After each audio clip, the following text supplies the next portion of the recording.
नमस्कार, मी हर्षदा स्वागत करते तुमचं माझ्या चॅनेलवर.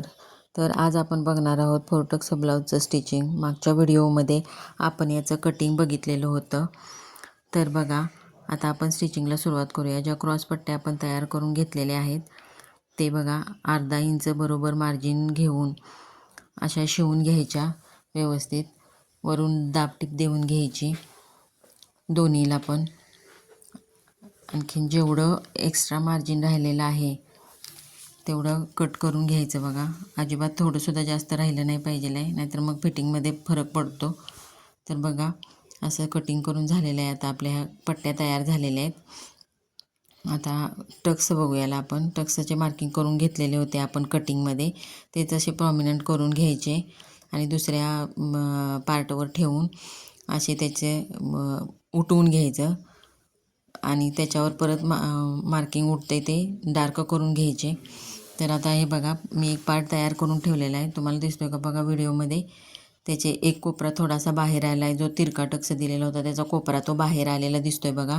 तो तसा येऊ नये म्हणूनसाठी काय करायचं बघा, हे बघा 2 इंच सरळ टीप घ्यायची आणि त्यानंतर असं हळूहळू धरत, हळूहळू कपडा पकडत पकडत ते तिरपं न्यायचं.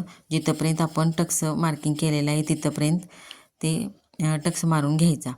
आता हे बघा, अजिबात कपडा तिरका बाहेर आलेला दिसत नाही आहे बघा. ह्याच्यामध्ये व्यवस्थित टक्स होतो आहे, दिसतो आहे पण छान आणि फिटिंगला पण काही प्रॉब्लेम येत नाही. आता बघा, हा आपण पहिला जो तयार केलेला होता तुम्हाला दाखवण्यासाठी तो आता मी सरळ करतो आहे बघा.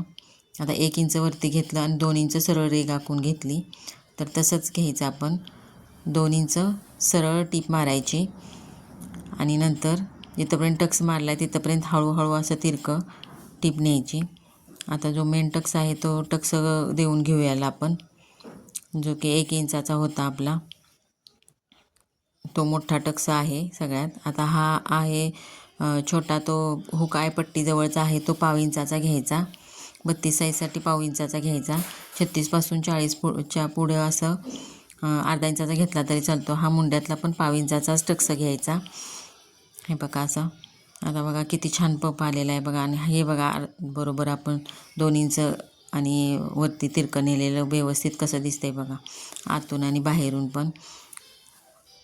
आता याच्या पट्ट्या लावून घेऊयाला आपण, क्रॉस पट्ट्या.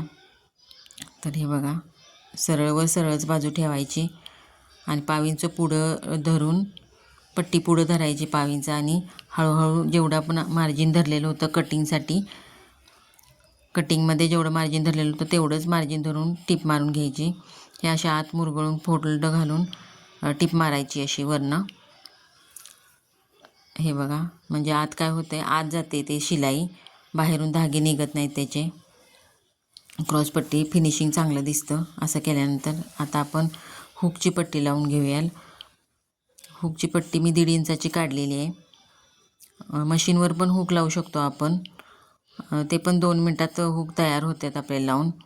पण कस्टमरला नको असतात, कोणाला पाहिजे असतात, त्यावेळेला मग आपल्याला त्यांच्या इच्छेनुसार काम करायला लागतं.